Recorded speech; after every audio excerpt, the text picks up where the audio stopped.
descuidado ou impensado.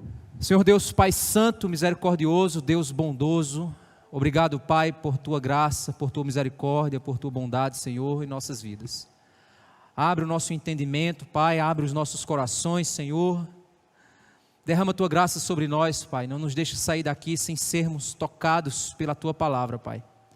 Conforta, confronta, Pai, a nossa vida, o nosso entendimento. Ó Senhor, precisamos ouvir Tua voz, Pai. Esse mundo de tantas vozes, esse mundo de tantas paixões, de tantas coisas que tentam tirar a nossa atenção. Temos, Pai, hoje no culto um momento para ouvir a Tua voz, Senhor. Então fala conosco, Pai, abre o nosso coração, abre o nosso entendimento. Me usa conforme a Tua graça, Pai, segundo a Tua vontade e a Tua misericórdia. É isso que te pedimos, em nome de Jesus. Amém.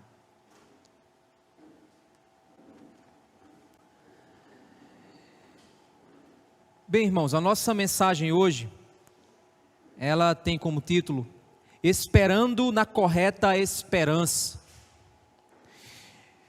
A gente sabe que estamos aí no término de setembro, o pessoal chama aí setembro amarelo, né, que é quando existem várias campanhas contra, né, para trabalhar a depressão, suicídio, né, e várias questões a respeito desse assunto. E lendo, pesquisando, estudando sobre o assunto, a gente sabe que existem as questões médicas que interferem, mas também existem as questões emocionais e espirituais que também, para quem sofre da depressão, tanto leva a pessoa a entrar na depressão, quanto também as questões espirituais e emocionais intensificam o quadro depressivo. E a gente precisa ter, obviamente, se você está num quadro já de depressão muito intenso, você precisa buscar um médico, porque seu corpo pode estar alterado e isso pode provocar ainda mais dor e sofrimento, cada vez mais problemas e até coisas piores. Então você precisa procurar um médico para fazer um tratamento, para ser acompanhado. Mas também você não pode esquecer o seu coração, a sua mente, que também deve ser investigado, que também deve ser protegido, que também deve ser trabalhado para que as questões do coração não sejam algo que intensifiquem o teu quadro depressivo, ou te leve a um quadro depressivo, ou piore, né, ou intensifique ao ponto de você cair no extremo até mesmo, de perder completamente a sua esperança e cair em algo pior. Então, dando uma pesquisada sobre esse termo esperança, encontrei um artigo do Olavo de Carvalho, que ele escreveu para a revista Bravo, em 97. Vou citar aqui o Olavo de Carvalho, não significa dizer que eu concordo com tudo que ele pensa, mas aqui, segundo o artigo que ele escreveu aqui, eu achei interessante, grande parte do que é dito aqui, quando ele fala sobre o psiquiatra Viktor Frankl. Para quem estuda na área da psicologia, sabe que o Viktor Frankl, ele é um dos grandes nomes, assim como Freud. No entanto, entre Freud e Viktor Frankl, nosso país e o mundo enveredou muito mais pelo pensamento de Freud do que propriamente pelo pensamento do Viktor Frankl, que é um pensamento muito profundo. Ele realmente foi um homem que teve uma mente muito iluminada para entender muito a respeito do sofrimento humano. Então, o Viktor Frankl, nascido em Viena, em 26 de março de 1905, foi grande nas 3 dimensões em que se pode medir um homem por outro homem: a inteligência, a coragem, o amor ao próximo. Mas foi maior ainda naquela dimensão que só Deus pode medir, na fidelidade ao sentido da existência, à missão do ser humano sobre a terra. Homem de ciência, neurologista e psiquiatra, não foi o estudo que lhe revelou esse sentido. Foi a temível experiência de um campo de concentração nazista. Milhões passaram por essa experiência, mas Frankl não emergiu dela carregado de rancor e amargura. Saiu do inferno, o inferno daquele lugar, levando consigo a mais bela mensagem de esperança que a ciência da alma deu aos homens deste século. O que possibilitou esse milagre singular foi a confluência, a união oportuna de uma decisão pessoal e dos fatos em torno da decisão que ele tomou. A decisão pessoal: Frank entrou no campo firmemente determinado a conservar a integridade da sua alma, a não deixar que o seu espírito fosse abatido pelos carrascos do seu corpo que o torturaram durante o período nazista. Os fatos em torno disso foram: Frank observou que, de todos os prisioneiros, os que melhor conservavam o autodomínio e a sanidade mental eram aqueles que tinham um forte senso de dever, senso de missão, de obrigação, ou seja, um sentido para acreditar. A obrigação podia ser para com uma fé religiosa, o prisioneiro crente, com os olhos voltados para o julgamento de Deus, passava por cima das misérias do momento, na esperança de que Deus iria livrá-lo. Podia ser para com uma causa política, social, cultural. As humilhações e tormentos tornavam-se etapas no caminho da vitória. Então ele entendia que aquilo eram situações difíceis, que a esperança dele era que ele precisava passar por aquelas situações para obter a vitória depois. Podia ser, sobretudo, para com um ser humano individual, objeto de amor e cuidados. Os que tinham parentes fora do campo eram mantidos vivos pela esperança do reencontro. Qualquer que fosse a missão a ser cumprida, ela transfigurava a situação, infundindo um sentido ao nonsense do presente, aquilo que não tem sentido no presente. Esse senso de dever é a manifestação concreta do amor, o amor pelo qual um homem se liberta da sua prisão externa e interna, indo em direção àquilo que o torna maior do que ele mesmo. Basicamente, irmãos, uma das coisas mais fortes no trabalho do Viktor Frankl é que ele observou, lendo outros artigos também, ele observou que uma das coisas que fazia com que as pessoas se mantivessem saudáveis, mesmo em meio às tribulações mais terríveis de um centro, de um local desse, é que eles mantinham sua esperança, eles tinham significado, eles entendiam que Deus estava de alguma forma trabalhando. Alguns deles entendiam dessa maneira, outros perspectiva política, outros perspectivas sociais, outros o desejo por reencontrar os parentes. Algo mantinham aquelas pessoas focadas, fortalecidas. E isso, irmãos, é aquilo que a gente pode chamar de esperança. A esperança é um dos sentimentos mais poderosos na vida de alguém. Prisioneiros cristãos que foram presos em virtude de sua fé, mantêm a sua esperança no lugar certo e conseguem atravessar qualquer dificuldade. É uma arma poderosíssima, a esperança, nas mãos das pessoas que estão passando por situações difíceis. É necessário a gente refletir sobre esperança. É sobre isso que eu quero falar hoje. Você precisa se perguntar: onde você tem colocado a sua esperança? Em que você espera? O que alimenta o teu coração de esperança? O que você entende como algo que irá acontecer para trazer alegria, significado, sentido para a sua vida? A esperança é aquilo que eu espero, aquilo que eu desejo, mas não tenho, eu espero. E aquilo que eu desejo e não tenho, que eu espero, é isso que alimenta a minha espera, a minha vontade de esperar, a minha vontade de aguardar. É exatamente diante disso que eu quero que vocês abram suas Bíblias no Salmo 49, que foi o salmo que a gente leu no início do nosso culto. Salmo 49. Primeiramente, o salmista, ele vai fazer aqui um convite a ouvir uma canção de sabedoria. Salmo 49, verso 1 diz assim: povos todos, escutem isto, deem ouvidos, todos os moradores da terra. E aí ele conclama quais grupos? De todos ele está falando. Tanto os humildes como os poderosos, todos juntamente, os ricos e os pobres. Aqui ele está conclamando todas as classes sociais a ouvirem as suas palavras de sabedoria. Ele está falando desde os humildes, os mais simples, até os poderosos, desde os ricos até os pobres. Todos ouçam o que ele tem a dizer, pois tudo o que ele falará alcançará igualmente o coração de todos os homens, independente de sua posição e classe social. O verso 3 ele diz: os meus lábios falarão sabedoria, e o meu coração terá pensamentos profundos. Inclinarei os meus ouvidos a uma parábola, decifrarei o meu enigma ao som da harpa. Esse é o convite que ele faz a todos os homens: ouçam o que eu vou falar a vocês. Eu vou cantar uma canção, e essa canção possui sabedoria profunda. Então estejam atentos ao que eu vou dizer a vocês. Obviamente, salmos, todos os salmos são canções, mas a gente não tem, devido à tradução, a gente perde a métrica sonora que o salmo traz como canção, mas a gente continua com a métrica intelectual do salmo, o entendimento do que o salmo quer dizer. Ele agora a partir do verso 5, ele começa a apresentar um conflito de esperanças, uma guerra do coração.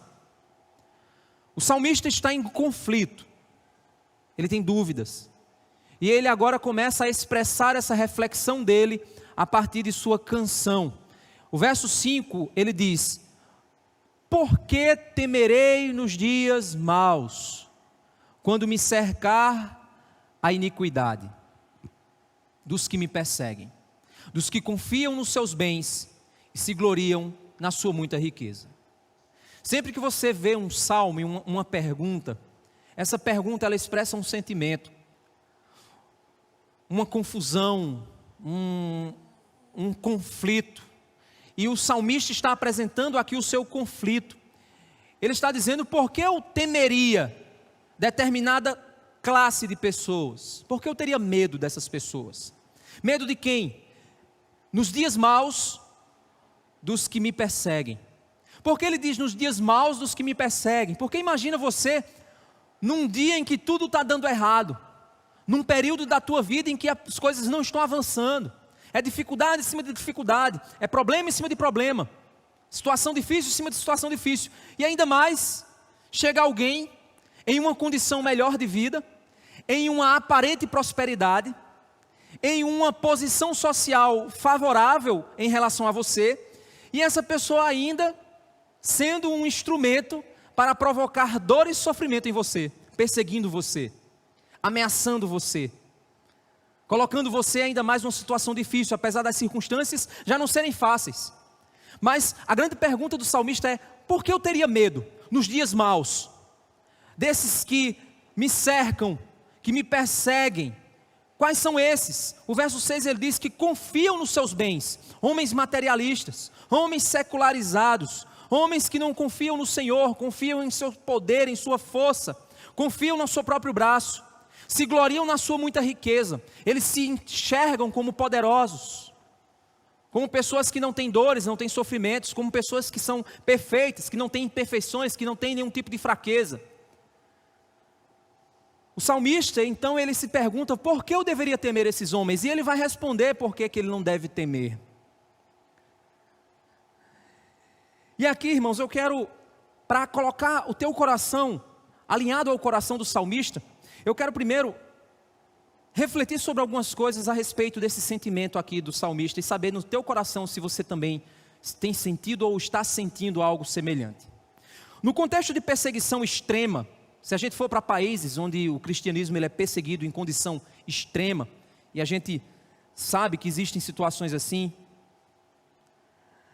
às vezes nós tememos os poderosos, o governo, as grandes corporações e religiões, aquelas que perseguem o povo de Deus. Como recentemente eu soube que na China, os cristãos eles estavam sendo proibidos de comprar comida por serem cristãos. Se você não negasse, se você não assinasse um documento negando o Senhor, você não receberia do governo o seu alimento, porque tudo estava na mão, em um país comunista, tudo fica na mão do governo, e o governo é o todo-poderoso, provedor de todas as coisas, assim na terra como no céu. Essa é a perspectiva de um país comunista. O nosso estava caminhando para isso.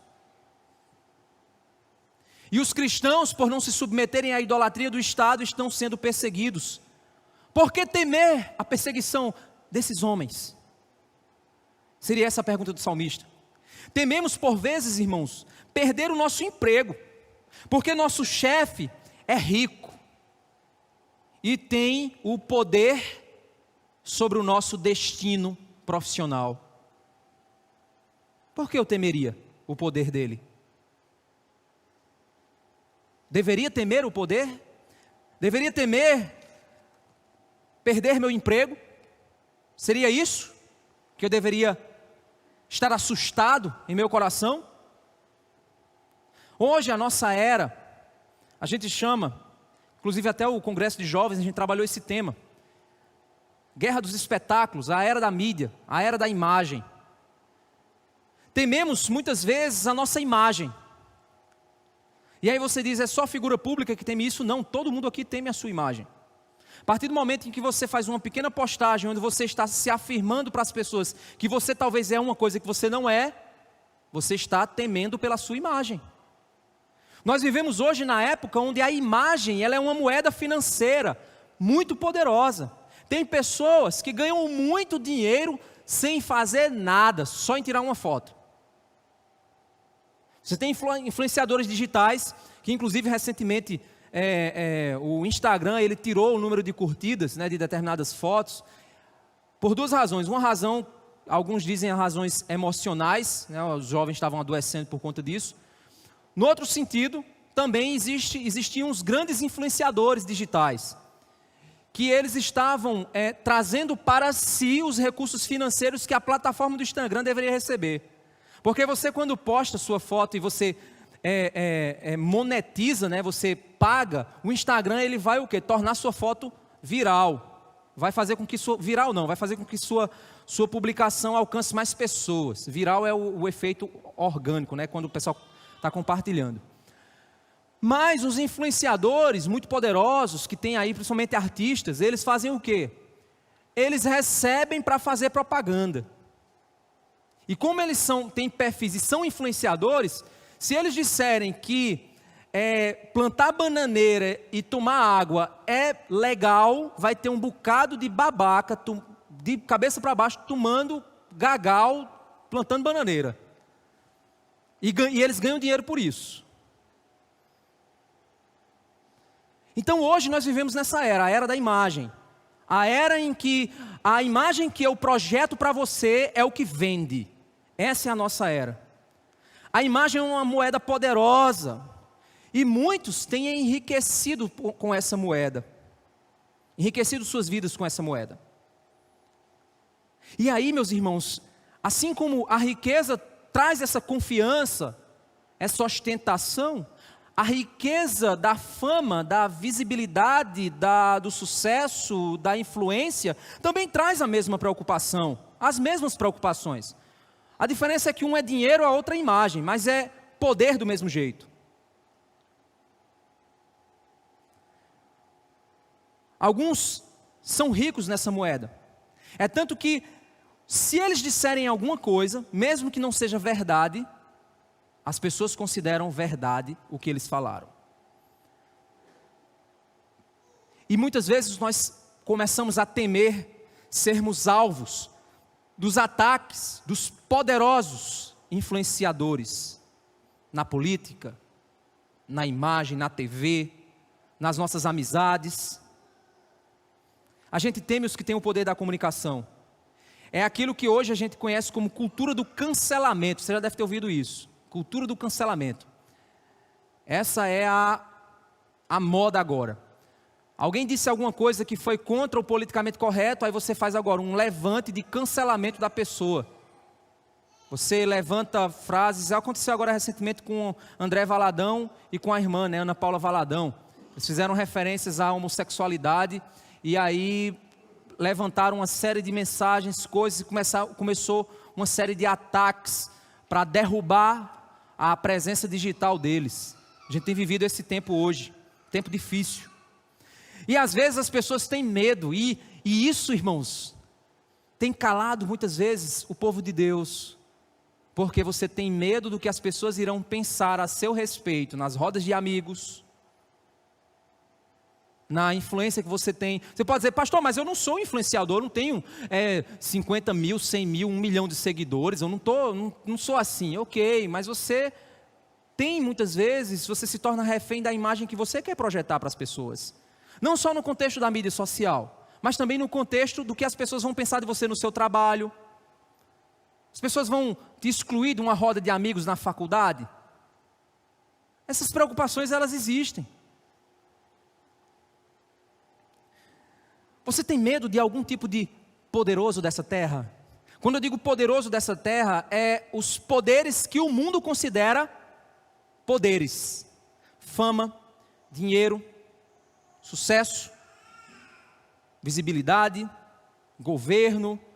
Quais são os poderes dessa terra que produzem no teu coração temor ao ponto de você perguntar, de você não se perguntar, por que eu temeria isso? Por que eu devo temer isso? Não, eu não devo temer isso. O salmista vai trabalhar porque eu não devo temer. Você tem medo de perder o poder que você acredita que pode ter? Não, mas se eu me levantar dessa forma, ou se eu falar isso, eu vou perder meu emprego. Você tem medo de perder o poder que você acredita que pode ter? Mesmo no pouco que você já adquiriu, você tem medo de perder sua posição? Esse é o seu medo? Porque você acha que alguém te colocou lá, e você não pode desagradar esse alguém que te colocou lá, porque se você desagradar esse alguém que te colocou lá, esse alguém vai te tirar, porque ele tem poder sobre a tua vida. São esses poderosos que você teme? Meu irmão, a resposta a isso vai mostrar onde está o teu coração. Como é que está a sua esperança? Em que você espera?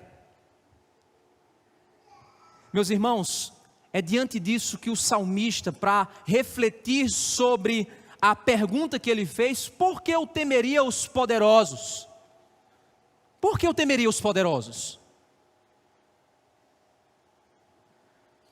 É a partir do verso 7 que ele vem com uma verdade impactante. Vamos lá, 49, verso 7. Ele diz o seguinte: ao irmão verdadeiramente, ninguém o pode remir, nem pagar por ele a Deus o seu resgate. Na minha Bíblia aqui, NAA, ela tem um travessão, certo? É um risco bem comprido, travessão. A estratégia do travessão é abrir um parêntese, é um tipo de parêntese, para explicar alguma coisa de maneira melhor. Então você tem um travessão que separa o verso 7 do verso 9, ou seja, o verso 8 está dentro do travessão. Na minha Bíblia está assim, certo? Na sua Bíblia pode estar um pouco diferente, mas a forma como está estruturado é importante para você entender o que o salmista está dizendo. Olha só, para que a gente possa compreender bem, a gente vai tirar o verso 8, a gente vai ler do verso 7 ao verso 9, sem considerar o verso 8, aí você vai entender o que é que o salmista está querendo dizer. Ele está dizendo o seguinte: ao irmão verdadeiramente, ninguém o pode remir, nem pagar por ele a Deus o seu resgate. Verso 9, para que continue a viver perpetuamente e não venha a morrer. O que é que ele está querendo dizer então? Ele está dizendo, olha, ninguém conseguirá pagar a Deus um resgate para não morrer. Ninguém consegue fazer isso. Aí no verso 8 ele vai dar a razão porque ninguém consegue fazer isso. Olha o verso 8. Pois a redenção da alma deles é caríssima, e cessará a tentativa para sempre. O que é que ele está querendo dizer? Imagina que você vai juntar dinheiro para pagar pela alma do teu amigo, para que ele não morra. Se você ficar juntando dinheiro, juntando, você vai ficar tentando comprar. Mas um dia você também vai morrer. Então a tentativa cessará. Vai acabar. Não vai ser eternamente que você vai ficar tentando. E o detalhe é que ele diz que não existe, então, nenhum valor capaz de pagar a alma de alguém. O que é que ele está querendo dizer? Você diz, mas peraí, calma. Se eu juntar todo o tesouro dessa terra, todo o ouro existente debaixo do chão, todo o ouro que o homem já extraiu, pedras preciosas, se eu pegar todas as terras do mundo, vender, se eu pegar todas as economias de todos os países, juntar uma quantia necessária para pagar, uma quantia que eu imagino ser necessária, para pagar pela alma de um homem, para que ele não morra, nem toda a riqueza que já existiu, que existe e que existirá nesta terra será capaz de pagar por pelo menos uma única alma. É impossível. Aí você diz: e Jesus Cristo, pastor? Jesus ele veio para este mundo. É Deus que se fez carne. Animais nunca pagaram por seu sacrifício o valor de uma alma. Os homens nunca pagaram o valor de uma alma. As riquezas nunca pagaram o valor de uma alma. Mas o mais incrível, irmãos, é que nem que eu reúna todos os tesouros do universo, eu conseguiria pagar pela alma humana para que uma única alma não morra, pagando os efeitos do seu pecado. Mas uma única alma, ao morrer em uma cruz, pagou por todas as almas de todos os homens que foram chamados para Ele. Essa pessoa foi Jesus Cristo. A vida de Cristo, o sangue de Cristo, é um tesouro muito mais precioso do que qualquer soma financeira de poderes humanos na criação de Deus. O sangue de Cristo é muito mais valioso. Esse é o sangue do Cordeiro. Então o que o salmista está dizendo é impossível. É impossível. É impossível pagar esse preço. Então todos morrerão. É isso que o salmista está dizendo. Olha o verso 10, quando ele diz: porque vê-se que os sábios morrem, e que perecem também os tolos e estúpidos, os quais deixam as suas riquezas para os outros. O que o salmista está dizendo é que os sábios, por mais sábios que eles sejam, morrerão. Igualmente aos tolos e estúpidos, por mais ricos que sejam. Todos morrerão igualmente. E aí eu lembro de uma passagem, da obra de Ariano Suassuna, onde Zé Grilo, se eu não me engano, é Chicó, diz assim: a morte é aquela que nos reduz a um rebanho de condenados. É o único caminho que você não pode voltar. Ele está fazendo, no filme ele faz um... Irmãos, não importa qual a classe social, não importa a posição em que você está, não importa se você é sábio, não importa se você é tolo, não importa nem mesmo se você é crente ou se você é incrédulo, a morte alcançará todos nós igualmente, e o que nós temos ficará para os vivos. Essa é a verdade que o salmista diz.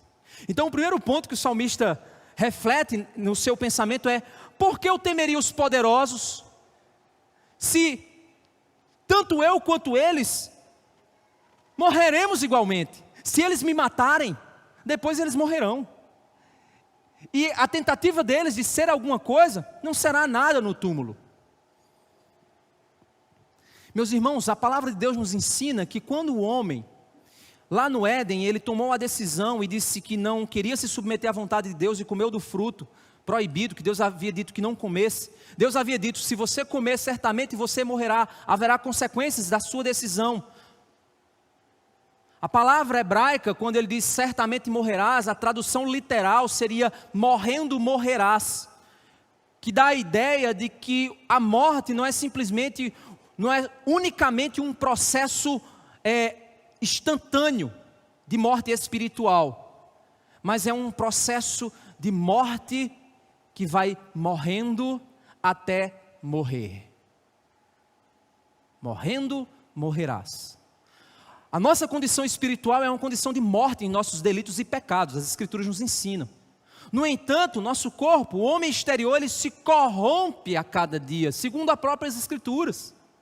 O que acontece então, irmãos, é que Deus, ele poderia ter, na hora que o homem comeu o fruto e abriu-se os olhos e eles entenderam que estavam nus e que haviam quebrado o pacto com o Senhor, e ali eles estavam então mortos em seus delitos e pecados, Deus poderia instantaneamente tê-los destruído completamente, mas Deus não fez isso. Deus deu ao homem uma chance de redenção. A todos os homens ele deu a chance de redenção. A chance de que os homens poderiam então provar os efeitos para que encontrassem com o Redentor, com a semente prometida. E aqui nós temos um detalhe importante, meus irmãos. A Bíblia diz: porque o salário do pecado é a morte, mas o dom gratuito de Deus é a vida eterna em Cristo Jesus. Todos pecaram e estão destituídos da glória de Deus. Todos nós morreremos, meus irmãos. Os efeitos do pecado em nossa carne e na criação de Deus são visíveis. A morte é a realidade da condenação do pecado. Todo ser humano nasce pecador e morrerá por causa do seu próprio pecado, de sua natureza, de sua condição de pecador.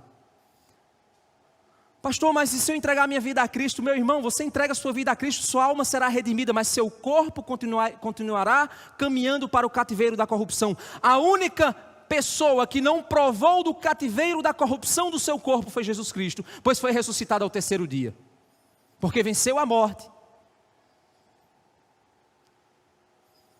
Então, meus irmãos,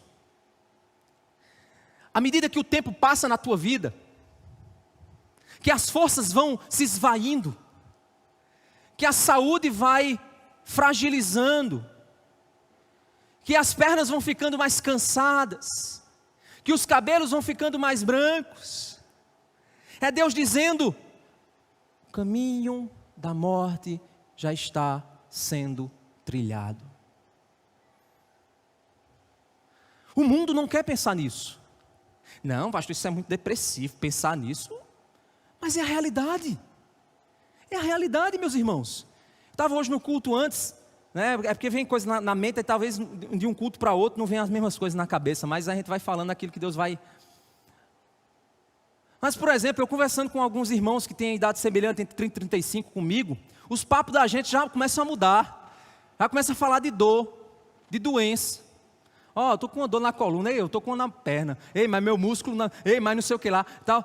Eu sei que tem uns irmãos mais avançados que já descobriram as doenças, já estão conversando sobre remédio. Mas na minha fase, eu estou conversando sobre doença. A gente está descobrindo elas. A próxima fase é o quê? Conversar sobre os remédios. E a última é o quê? É conversar sobre qual é o caixão que a gente vai comprar. Vamos pagar um terreno lá não sei o que lá da vida. No Digna, ou fazer um plano. Aí já começa, gente. É a vida. Os papos vão mudando. A vida, ela vai caminhando assim. Essa é a realidade. Meus irmãos, nós devemos ser gratos ao Senhor, porque o salmista aqui ele vai falar sobre a redenção. Mas é necessário a gente entender, meus irmãos, se nós acharmos que nós não vamos provar a morte, nós estamos nos enganando. À medida que Deus vai tirando a tua força, a tua saúde, aquilo que você achava que tinha em si mesmo, Deus está tirando de você o seu orgulho, a sua vaidade, a sua autoconfiança, aquela que o jovem tem, que é tão tolo que acha que nunca terá fim. O cara pega o carro, fica lá 160, 180, ele acha que não morre. É adrenalina. Ele sobe numa colina, tira uma selfie porque ele acha que não morre. Ele acha que é eterno. Ele acha que vai viver para sempre. É a tolice da juventude. Mas aí vem a velhice. A bênção da velhice é mostrar para nós que somos frágeis. Aumentar a nossa dependência do Senhor. Aumentar a nossa alegria por saber que o Senhor está conosco. Meus irmãos, vivam cada fase das suas vidas com alegria. Aprendam a vivenciar a beleza da juventude, a beleza da fase adulta e a beleza da velhice.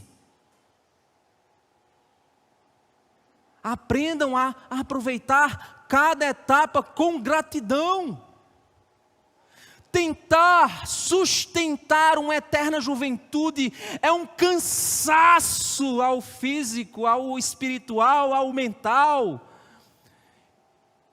Eu estava vendo o Michele ontem, a gente passando os canais assim, no momento do café da tarde, aí estava lá a Hebe Camargo, né? A defunta não apareceu, a gente viu na TV, né?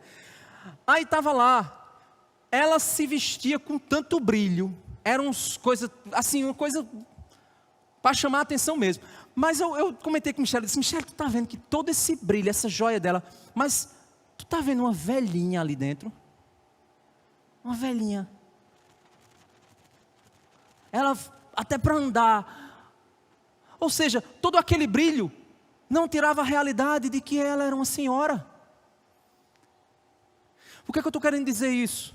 Estava dizendo que eu não sou design de moda para mulheres, não. Homens também têm essa luta. Mas, irmãs, deixa eu dizer uma verdade para vocês.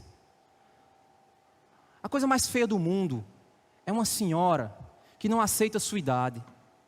Estou falando pintar cabelo, não. Estou dizendo o seguinte, pessoas que não aceitam aquilo que Deus está permitindo na vida delas. Tem umas, na TV principalmente, que faz tanta plástica, se estica tanto, que eu acho que o couro não tem mais nem espaço para esticar. A coisa começa a ficar uma coisa assim, você acha que se soltar, mas vai, plá, é órgão para tudo quanto é lado. Porque o negócio está complicado. Eu não lembro o nome não, mas tem uma famosa aí que já fez mais de 64 cirurgias. Você olha para ela, meu Deus, ela parece sei lá, Jesus amado. Eu olho assim e digo, meu Deus, como é que essa mulher não tem noção quanto feia ela está? Não seria muito mais bonito se ela fosse uma senhora que aceitasse, se vestisse como tal, se comportasse como tal, e visse a coroa da velhice, como presente de Deus, onde muitos jovens morrem cedo. Homens também. Cara coroa que quer ser jovenzinho, todo kikiki. Ridículo isso. Vamos aceitando as fases da nossa vida, meus irmãos. Vamos entendendo que os cabelos brancos são bênçãos de Deus. Tempo de experiência, tempo de provação com Deus, tempo de conselho para outros. Meus irmãos, o que o salmista vai dizer aqui é que a morte guia todos os homens ao seu fim. E a velhice é o caminho de preparação. O envelhecimento, quando eu digo velhice, não estou falando da pessoa, estou falando do caminho de envelhecimento. Samantha já está com 3 anos. Fica dizendo assim, eita bichinha, já vai, quando tiver com 5, 6, pronto, eu só posso pegar os netos agora. É um envelhecimento, é o processo. É bebezinho, depois vai crescendo, aprende a andar, depois vai. Esse é o processo da vida, não tem volta, só vai. E se nós não soubermos a realidade das coisas criadas por Deus, como elas são, nós vamos sofrer. Mas o que é que os homens então fazem, meus irmãos? Olha só, o que é que o coração humano faz para não aceitar a realidade da vida? Olha o verso 11. Em seu íntimo, pensam que as suas casas serão perpétuas. Eles acham que vão viver para sempre. Suas moradas para todas as gerações. Chegam a dar o seu próprio nome às suas terras. Ou seja, o cara acha que nunca vai morrer. Faz de tudo para não morrer. Steve Jobs teve um império. Hoje já estão ventilando que o império do Steve Jobs vai cair. A Apple vai cair. Por quê? Já existe o quê? Empresa, acho que é a Xiaomi, ou é Xiaomi, não sei o nome. Mas Xiaomi. Já está, pau a pau, se não já tiver passado. Por quê? Porque o império do cara estava sob as costas do cara. O cara morreu, o império vai morrer também. Você acha, você se acaba, você se arrebenta todinho para fazer uma riqueza.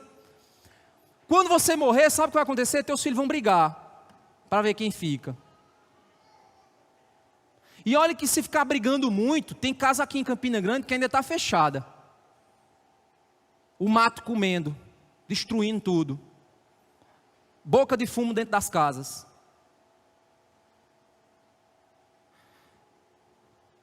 Os ímpios, eles acham que vão viver para sempre, que não vão envelhecer. Por isso que muitas vezes os jovens acabam tendo um pensamento ímpio, porque o jovem acha que nunca vai envelhecer. Às vezes você chega para o jovem e diz, estuda menino, estuda, senão o teu futuro vai ser uma desgraça. Estuda, rapaz, tu tem oportunidade, estuda. Eu vou jogar. Sabe por quê? Porque ele acha que vai jogar pela vida toda. Ele acha que não vai envelhecer. Ele acha que vai viver para sempre como criança. E hoje a gente vive uma geração que os pais, quanto mais eles possam esticar a infância dos filhos, eles esticam. É uma coisa terrível.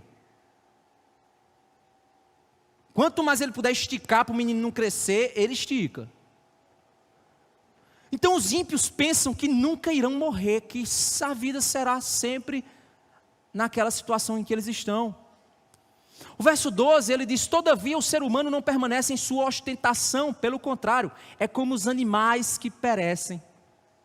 Não permanece na sua ostentação. A beleza passa. Você vê essas atrizes, é impressionante quando essas atrizes vão envelhecendo. Observa algumas que você acompanha. Elas tentam de tudo, é plástica, não sei o que lá. Aí a vida, meus irmãos, começa a dizer, não dá mais. Aí por não aceitar, elas começam a se deformar. Vai acompanhando esses grandes nomes, dá uma analisada. Como eram pessoas belíssimas na juventude, mas tentaram esticar a juventude até o fim, não conseguiram. A ostentação, meus irmãos, não é para sempre. A riqueza não é para sempre. O desejo de querer ser o máximo, o maior, não é para sempre. É engano, é tolice.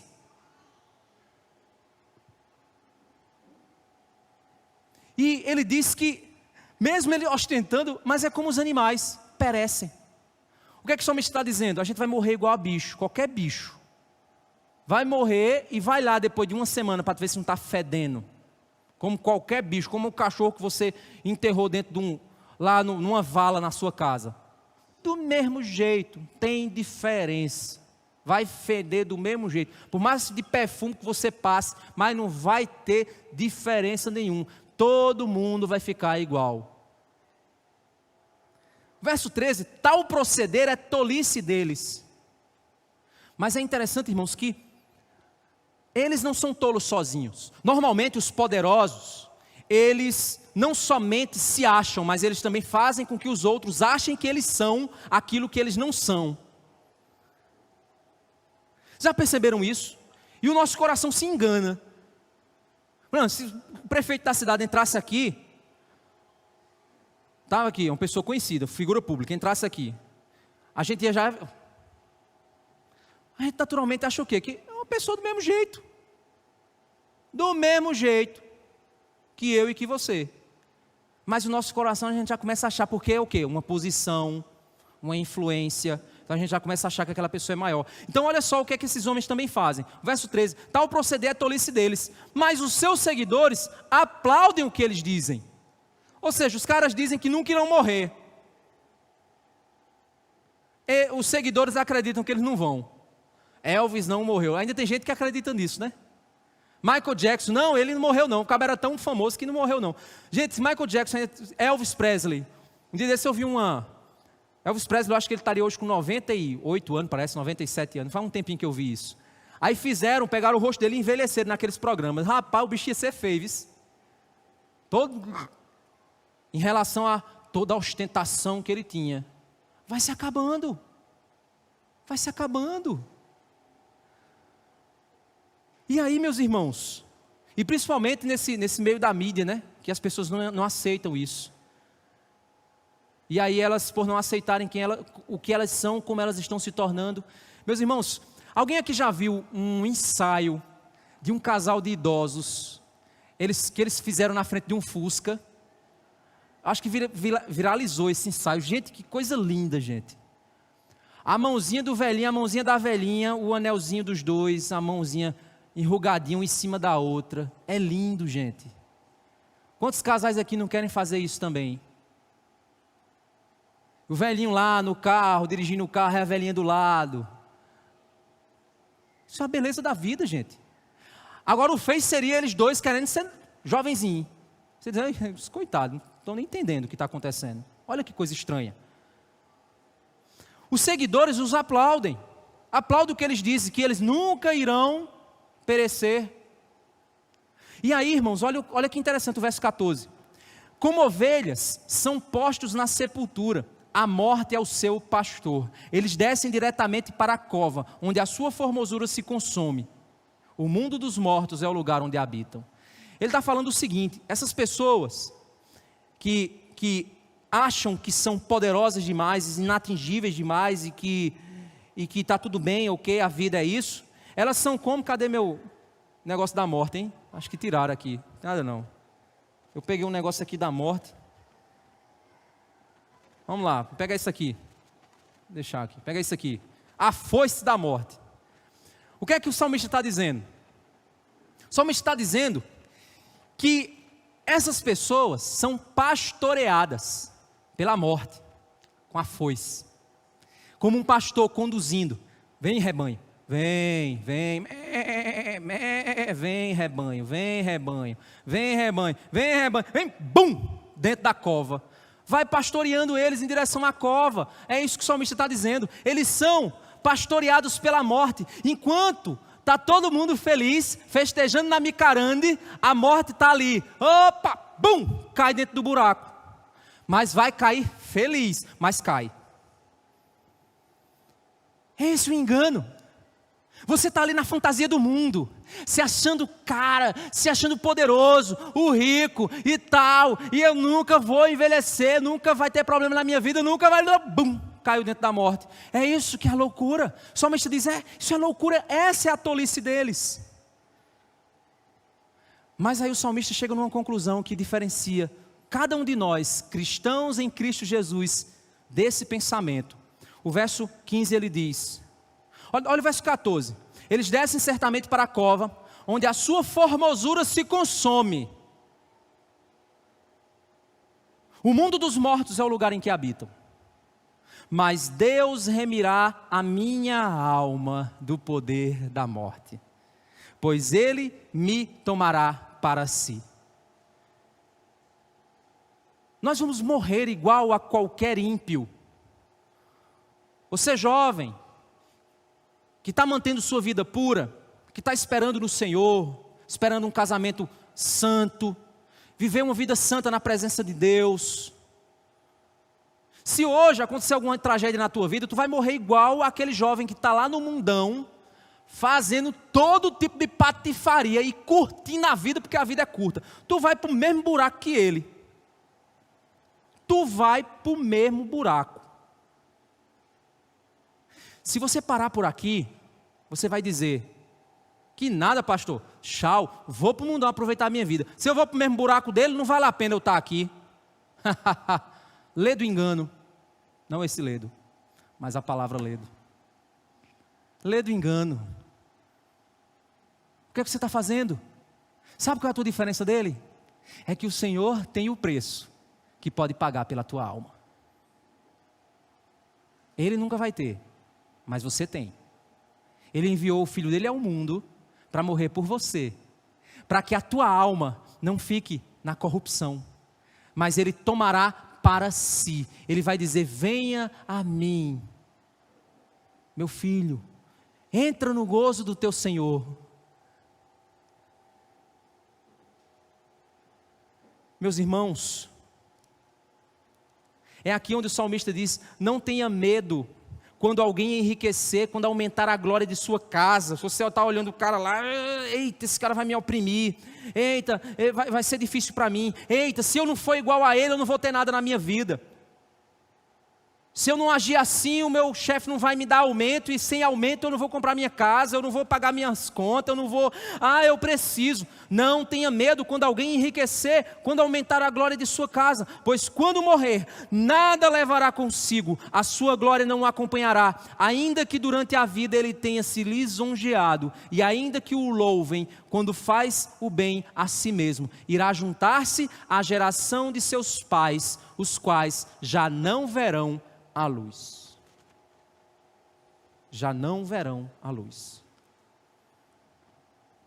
E é aqui onde o salmista chega na conclusão do salmo, dizendo, o ser humano, revestido de honrarias, ou seja, o ser humano poderoso, bonitão, o povo batendo palma para ele, esse cara é um Deus, cara lá, esse cara, sem entendimento, é o que ele diz, mas sem entendimento é como os animais que perecem. Sabe o que diferencia, meu irmão, a nossa vida da vida que o mundo, onde a morte é o seu pastor e nada os faltará, É porque nós temos entendimento. O entendimento da verdade. O entendimento que a vida eterna não é aqui. O entendimento que somos peregrinos nessa terra. O entendimento que nós estamos aqui como uma oportunidade de recebermos a graça do Senhor, sermos missionários do Senhor, participarmos de sua glória enquanto vivos aqui, e na morte participarmos de sua glória presentes com Ele. Por que é que o apóstolo Paulo disse: eu aprendi a viver contente em toda e qualquer situação, aprendi a tanto viver a falta como o excesso, posso todas as coisas naquele que me fortalece? Por que ele disse isso? Porque ele sabia que a realidade final não é aqui. O nosso alvo não é aqui. Você quer ter poder? Para quê? Você quer ter dinheiro? Para quê? Você quer aumentar suas riquezas? Para quê, meu irmão? A felicidade nas coisas é uma felicidade que nunca é alcançada, porque você é jovem, você diz: quando eu namorar eu vou ser feliz. Você namora. Aí você diz: quando eu casar eu vou ser feliz. Você casa. Aí você diz: quando eu tiver uma casa, que eu comprar a minha casa, eu vou ser feliz. Você compra o meu carro, compra o meu emprego, tem. Aí você é um filho, vem. Sempre que você disser: eu serei feliz quando eu tiver, quando você tiver, o teu coração vai entender que aquilo é insuficiente automaticamente, porque aquilo é insuficiente para você. E aí automaticamente o teu coração pecaminoso vai dizer o seguinte: eu preciso procurar outra coisa, eu não aguento viver só com isso, isso é insuficiente para mim. E aí o seu coração vai querer mais. Ou seja, meu irmão, sabe o que é a felicidade nas coisas? É como, eu já vi uma cena uma vez, você pega um bichinho, né? Aí você coloca ele numa esteira, um coelhinho, você põe o coelhinho numa esteira e amarra na cabeça dele um pedacinho de pau com uma, como é aquele negócio lá que ele come, cenoura, com uma cenoura, e o pedaço de pau na cabeça dele, e ele vai, eu pego aquela cenoura, eu chego lá. Essa é a felicidade nas coisas, é isso.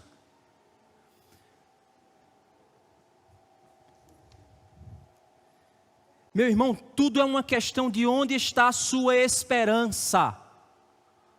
O que você espera? De quem você espera? Para quem você trabalha? Você espera neste mundo? Você trabalha para os aplausos desse mundo? Pois eles nunca vão satisfazer o teu coração, nunca vão trazer verdadeira alegria. Espera no Senhor. Convido você a mudar de direção, meu irmão. Trabalhe para a eternidade.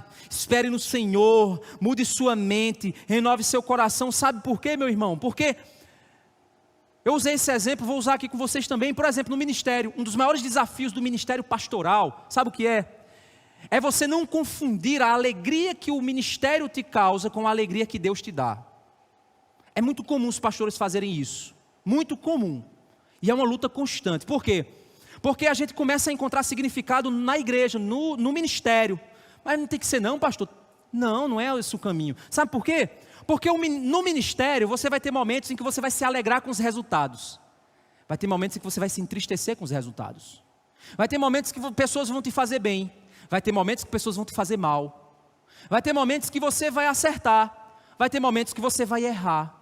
Então, se eu vou medir minha felicidade com base nos resultados das coisas, a minha alegria vai estar lá quando eu der tudo certo, mas quando der tudo errado, eu vou ficar sem esperança, porque a minha esperança se acabou.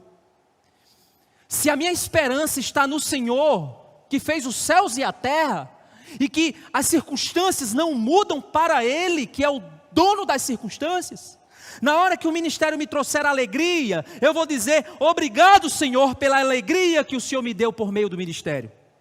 Na hora que o ministério me trouxer dor, eu vou dizer: Senhor, me concede graça para que eu aprenda em meio à dor do que o Senhor quer me ensinar. Obrigado, Senhor, pela graça. Obrigado pelo espinho na carne, pois o poder se aperfeiçoa na fraqueza. Então a minha esperança e a sua esperança não tem que estar em coisas, meu irmão. Se a tua esperança estiver no teu casamento, na hora que o teu casamento estiver bom, tu está feliz. Na hora que estiver mal, tu está abatido. Nos teus filhos, na hora que os filhos vão bem, você está ok. Na hora que os filhos vão mal, você está para baixo. Se a sua esperança está em Deus, na hora que o teu casamento está bem, você diz: obrigado, Senhor, pela ferramenta que Tu usa no meu casamento para me abençoar. Sou grato a Deus pelo meu casamento. Na hora que o casamento der problema, você vai dizer: Senhor, me concede graça para que eu possa enfrentar a dificuldade, aprender e crescer em meio a isso, Senhor, porque eu espero em Ti, não no casamento. E aí, meu irmão, você vai entender que as circunstâncias são ferramentas de Deus para trabalhar o meu coração, o seu coração. Quando a minha esperança está nas coisas, eu não olho para a face de Deus, eu olho para as mãos dEle. Mas quando a minha esperança está em Deus, eu não olho para as mãos, eu olho para a face. Porque as mãos podem estar estendidas para mim ou não, mas a sua face sempre estará lá.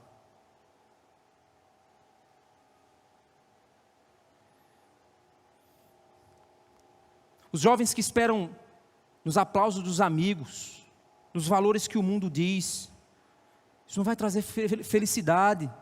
Você vai pensar: eu só vou ser feliz se eu me alinhar, se eu comprar, se eu curtir, se eu tiver. Na realidade, você vai esperar nos aplausos dos amigos, nas redes sociais, na escola, na faculdade.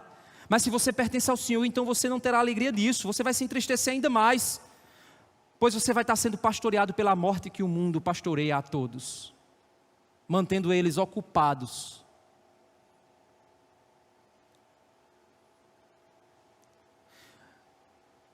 Certa vez eu ouvi, diz que uma das estratégias para você assar rã ou egia, não sei, é você pôr ela na água enquanto a água está temperatura ambiente. Aí você esquenta a água. Por quê? Porque como o sangue dela é frio, se adequa rapidamente à água do ambiente. Então, com ela lá dentro, ela está lá bem tranquilinha, a aguinha morninha, e você vai esquentando, e ela vai se adequando, até o ponto onde ela começa a ferver e ela morre. Porque o corpo dela já não se adequa mais, ela automaticamente morre. Vi isso muito tempo atrás. Eu acho interessante que essa imagem, mesmo não sei nem se é real, veio na cabeça agora. Mas muitas pessoas estão vivendo assim. O mundo te alimentando. É igual, teve uma vez que eu fui mais minha cunhada, família, a cunhada estava lá, e meu cunhado, ele tinha um monte dessas boias de caminhão, eu acho que é de caminhão. E aí, vamos lá, aí, aquela boia cheia e tal, aí eu deitei na boia na praia, né? Aí eu, bem tranquilo. E olhando para o céu, pensando na vida. Quando eu olhei para o lado, meu amigo, cadê a praia, Jesus?